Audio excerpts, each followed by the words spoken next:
গতকাল প্রধান উপদেষ্টার ভাষণের পর থেকে কেউ বলছেন এতে করে সমস্যার সমাধান হয়ে গেছে, আবার কেউ বা বলছেন এই সমস্যার সমাধান আসলে হয়নি, বরং সমস্যার সমাধানের জন্য আরও অনেক দূর আলোচনা করতে হবে। সেই আলোচনার প্রেক্ষাপটে আমরা যখন দেখলাম যে গণভোটের বিষয়টা যেটা নির্ধারণ করা হয়েছে, যে 4টি প্রশ্ন দেওয়া হয়েছে, সেই প্রশ্নগুলা আমি পড়ে বুঝতে আমার সময় লেগেছে প্রায় 7 থেকে 8 মিনিট। একজন ভোটার ভোট দিতে গিয়ে তিনি কত সময়ে বুঝবেন এবং কত সময় নেবেন? কাজেই গণভোট কি গণজট হবে নির্বাচনের দিন, নাকি গণভোটের এই প্রশ্নগুলোকে আরও রিভিউ করার প্রয়োজন আছে?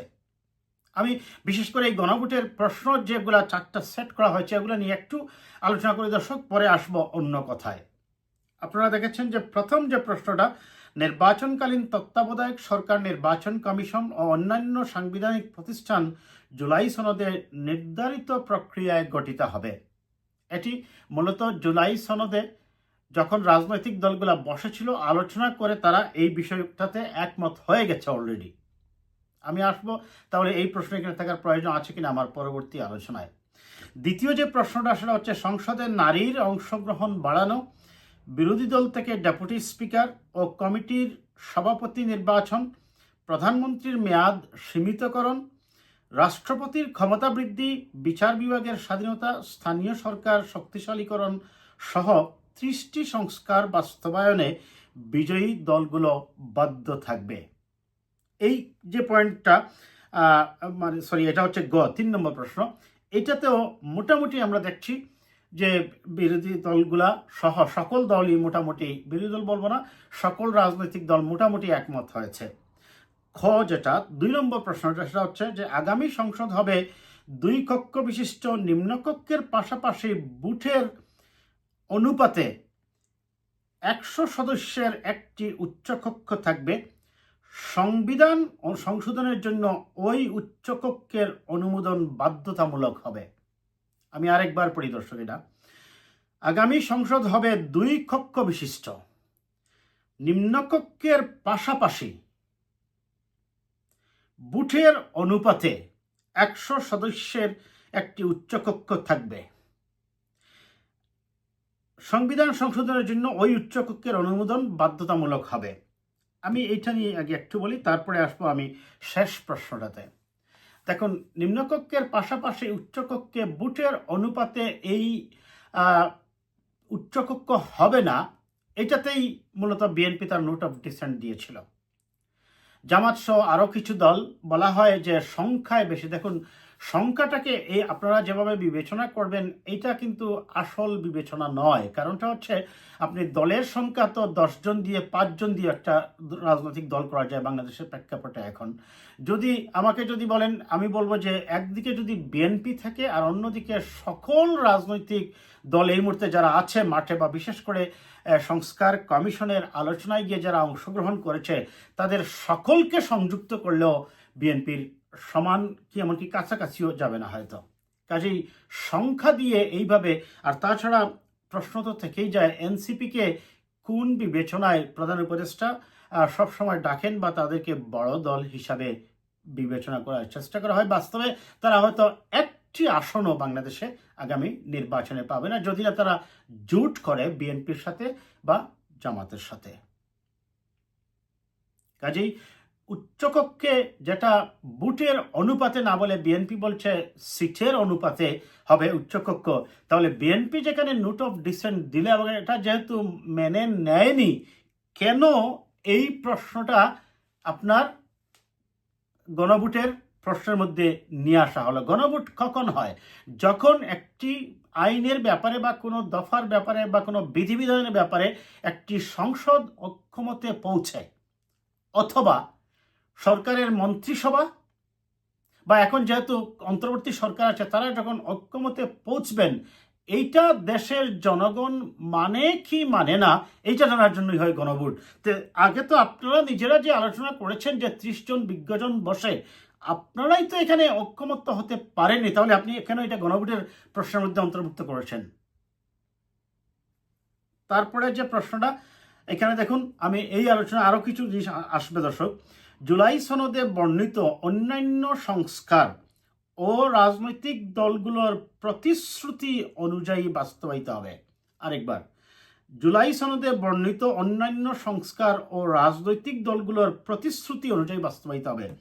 আপনি এর আগের প্রশ্নে বলে দিচ্ছেন যে উচ্চকক্ষ হচ্ছে নিম্নকক্ষের ভোটের অনুপাত অনুযায়ী, আবার এখানে এসে বলছেন যে অন্যান্য সংস্কার ও রাজনৈতিক দলগুলোর প্রতিশ্রুতি অনুযায়ী। তাহলে রাজনৈতিক দল তো আপনার ওই প্রতিশ্রুতি দেয়নি। খেয়াল করুন, ওই প্রতিশ্রুতি দেয়নি দেশের বৃহত্তম রাজনৈতিক স্টেক হোল্ডার বিএনপি, যে উচ্চকক্ষ আনুপাতিক ভোটের অনুপাতে হবে। তারা বলেছে সিট সংখ্যার অনুপাতে হবে। তাহলে আপনার একটা প্রশ্নের সাথে আরেকটা প্রশ্ন কিন্তু কন্ট্রাডিক্টরি। তাছাড়া যেহেতু আপনি শেষ প্রশ্নে এসে বলে দিচ্ছেন যে রাজনৈতিক দলগুলোর প্রতিশ্রুতি অনুযায়ী, তার মানে রাজনৈতিক দলগুলো আলোচনা করে গত 14 মাস থেকে যেটা আলোচনা করেছে, একমত হয়েছে, কেবলমাত্র ওই পয়েন্টগুলাই যে বা যারাই XYZ নির্বাচিত হয়ে আগামীতে রাষ্ট্র ক্ষমতায় আসবে তারা সেটা পালন করতে বা বাস্তবায়িত করতে বাধ্য থাকবে। তাহলে আপনার ওই প্রশ্নই তো বলে দিচ্ছে, শেষ যে প্রশ্নটা আমি বলছি দর্শক, আপনারা একটু দেখে নিতে পারেন, আমি দিয়ে দেবো আমার এখানে ভিডিওতে।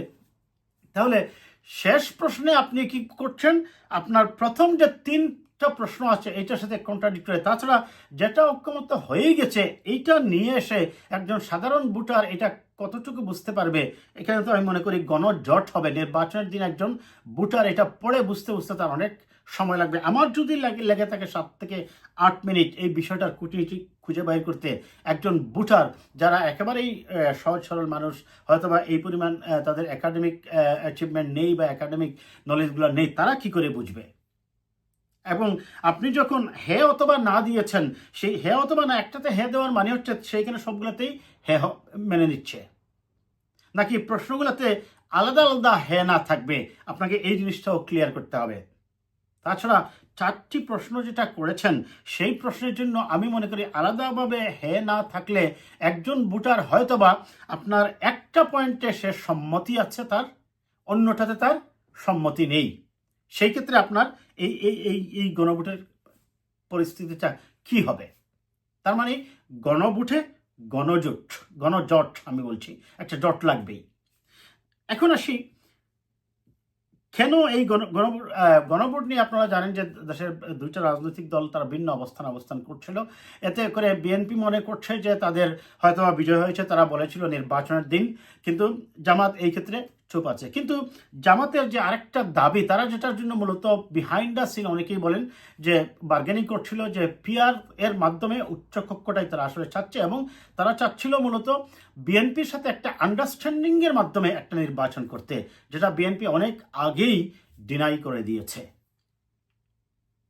এবং এই জামাত এই অনেকেই বলছেন যে সংস্কারও কিছু না, বা তাদের আরও যে দাবিগুলো আছে এগুলো আসলে কিছুই না, মূলত হচ্ছে তারা একটা সিটের আন্ডারস্ট্যান্ডিং চাচ্ছে না। এইভাবে বোঝাপড়া নির্বাচন হলে তো আবার সেই আমিডামির নির্বাচন হয়ে গেল, আবারও আন্ডারস্ট্যান্ডিংয়ের নির্বাচন হয়ে গেল। নির্বাচন হবে আপনি অবাধ মুক্ত মনে জনগণের কাছে যাবেন, জনগণই নির্ধারণ করবে আপনার কতটুকু ক্ষমতা বা সমর্থন আছে। এই নির্বাচন নিয়ে আপনারা দেখেছেন জামাতে ইসলামী একের পর এক বা আরো কিছু ছোটখাটো রাজনৈতিক দল তারা দাবি দিচ্ছিল। একবার বলছিল তারা স্থানীয় পরিষদ নির্বাচন আগে হতে হবে, তাদের সেই দাবিও বেঁচতে গেছে। তাদের আরো দাবি ছিল সংস্কার নিয়ে, 14 মাস পরে এসে এখনো দেখা যাচ্ছে অনেকগুলো পয়েন্টে ঐক্যমত হয়নি। তারা পিআর এর দাবি করেছিল, কিন্তু পিআর এর দাবিও সেটা ফ্লপ খেয়েছে। তারপরে এখন আসলে তারা গণভোট যে নির্বাচনের আগেই হয়ে যেতে হবে, সেটাও ফ্লপ খেল প্রধান উপদেষ্টার ঘোষণার মাধ্যমে। কিন্তু যেই পিআরটা তাদের যে মূল ছাওয়া বিহাইন্ড দ্য সিন আমরা মনে করি, সেটা তারা কি করলো, প্রধান উপদেষ্টার মাধ্যমে তিনি জাতির উদ্দেশ্যে যে ভাষণ দিলেন সেখানে যোগ করে দিলেন, পিআর দ্বারা উচ্চকক্ষ গঠিত হবে। প্রশ্ন হচ্ছে প্রধান উপদেষ্টার কি এইটা দেওয়ার অধিকার আছে, এবং রাষ্ট্রপতি কেনই বা এটাতে স্বাক্ষর করতে গেলেন? তার মানে হচ্ছে সরকারের ভিতরেই আরেকটা সরকার আছে, এবং তারা মনে হচ্ছে যে সামনে একটা জিনিস নিয়ে আলোচনা করলেও তাদের বিহাইন্ড দ্য সিন, তাদের যে মূল উদ্দেশ্য এটাই বাস্তবায়নের জন্য তারা সরকারের সাথে যোগসাজশে কাজ করতেছে। বলা হচ্ছে এনসিপি এবং জামাত বড় দুই দল, এনসিপি কোনো বড় রাজনৈতিক দল নয়, তাদেরকে আর্টিফিশিয়ালি উপস্থাপন করা হচ্ছে। কাজেই আমি যেটা মনে করি, এটা প্রধান উপদেষ্টা তার যে ভাষণে যেটা বলেছেন এটা কোনোভাবেই গ্রহণযোগ্য নয়। বিশেষ করে আপনার এই যে 4টা প্রশ্ন আছে, এই প্রশ্নগুলা তার ভাষাগত পরিবর্তন। আমি একটা উদাহরণ দিই দর্শক, আমি গিয়েছিলাম আমার এনআইডি কার্ড বানাতে। এনআইডি কার্ড বানানোতে যাওয়ার পরে যে একটা লিস্ট আমি দেখলাম, চেকলিস্ট, সেই চেকলিস্টে যে পরিমাণ ডকুমেন্ট চাওয়া হয়েছে, বলা হয়েছে আপনার এসএসসি সার্টিফিকেট লাগবে বা সকল শিক্ষাগত যোগ্যতার সার্টিফিকেট লাগবে। এখন এনআইডি কার্ড করতে গেলে আপনি যখন এসএসসি সার্টিফিকেট দিলেন, তখন আপনার বার্থ সার্টিফিকেট তো এখানেই প্রমাণিত হয়ে গেল। তারপরেও বুঝলাম যেহেতু নতুন সিস্টেম হয়েছে, অনলাইন ভেরিফাইড আপনার সার্টিফিকেট লাগলো। তারপরে আবার বলা হয় নাগরিকত্ব সার্টিফিকেট লাগবে ইউনিয়ন চেয়ারম্যানের কাছ থেকে। তারপরে আবার ইউনিয়ন চেয়ারম্যানের প্রত্যয়নপত্র লাগবে যে আপনি আর কোথাও করেননি। তাহলে এই যে এত আমি দেখলাম মৌরলেস সম্ভবত 13টা ডকুমেন্ট, এবং সবচেয়ে বড় কথা হচ্ছে এখানে 13টার মধ্যে অ্যাটলিস্ট 5 থেকে 7টি ডকুমেন্ট আছে একটি আরেকটির পরিপূরক, অর্থাৎ একটি ডকুমেন্ট হলে আপনার অন্যটা লাগতেছে না। তো ঠিক আমার কাছে মনে হচ্ছে যে এই প্রধান উপদেষ্টার যে ভাষণে তিনি যে গণভোটের যে 4টা বিষয় নির্ধারণ করা হয়েছে, আপনি যখন 4 নম্বর প্রশ্নটাতে বলে দিচ্ছেন যে রাজনৈতিক দলগুলো দ্বারা প্রতিশ্রুত, দ্যাট মিনস তারা যাতে স্বাক্ষর করেছে, যেটাতে দ্যাট মিনস স্বাক্ষর তারা কিভাবে করেছে, উইথ নোট অফ ডিসেন্ট। আবার আপনি অন্য জায়গায় নিজের থেকে পুশ করে দিচ্ছেন যে উচ্চকক্ষে পিআর দ্বারা নির্ধারিত হবে। তার মানে আপনার দেওয়া যে দফা বা শর্ত, ওইটার সাথেই আপনার প্রশ্নে একটা কন্ট্রাডিকশন। কাজে যাই হোক, আমি যে কারণে এই ভিডিওটা করছি দর্শক, আমার মনে হয় এই প্রশ্নগুলো একটু রিভিউ করার ব্যাপার আছে। এবং এই গণভোটে এই 4টা প্রশ্ন যদি দেওয়া হয়, একজন ভোটার যেমন বুঝবে না, নির্বাচনের দিন আমার দৃষ্টিতে একটি গণজট তৈরি হবে, একটা কিউ তৈরি হবে, এবং ভোটার কাস্টিংটাও হয়তো বা স্লো হয়ে যেতে পারে, যার ফলে এটা এক ধরনের বিশৃঙ্খলা হতে পারে। কাজেই প্রশ্ন সেখানে সিম্পল করা হোক, এবং সহজ কথায় আমি যদি কনক্লুশনটা নিই এটা এইভাবে, যে দীর্ঘ 14 মাস ধরে আলোচনা করে রাজনৈতিক দলগুলা যে বিষয়গুলোতে ঐক্যমত হয়েছে, এখন কি কি বিষয় ঐক্যমত হয়েছে সেটা একেবারে গ্রাসরুট লেভেলে আপনার একজন ভোটার হয়তো বুঝবেন না। সেটা যে প্রধানমন্ত্রীর ক্ষমতার মেয়াদ, তত্ত্বাবধায়ক সরকারের ইনক্লুশন, তারপরে আপনার মনে করেন বিভিন্ন পদে, সরকারি পদের নিয়োগগুলা, নির্বাচন কমিশনের নিয়োগগুলা, যে সহজ কথায় তারা আলোচনা করে যে মতগুলোতে ঐক্যমত হয়েছে, সেই মতগুলোতে আপনি একমত নাকি দ্বিমত, হ্যাঁ অথবা না বলুন আপনি। আর যেগুলো একমত তো হয়নি, সেখানে তো নোট অফ ডিসেন্ট আছেই।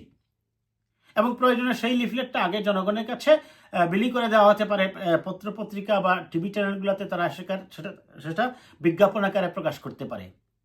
কাজেই আমি বটম লাইন টানবো যে নির্বাচনের আগেই এখনো সময় আছে, সরকারের উচিত হবে এই এত লম্বা 4টি প্রশ্ন না দিয়ে জনগণকে বিভ্রান্ত না করে সব শেষ যে প্রশ্নটা আছে, যে আলোচনা করে, আমি বটম লাইন টানছি আবারও, যে আলোচনার মাধ্যমে যে বিষয়গুলোতে একমত হয়েছে রাজনৈতিক দলগুলো, তারা তাদের নোট অফ ডিসেন্ট দিয়েছে, এইটার প্রেক্ষাপটে আপনি একমত কি না, হ্যাঁ অথবা না বলুন।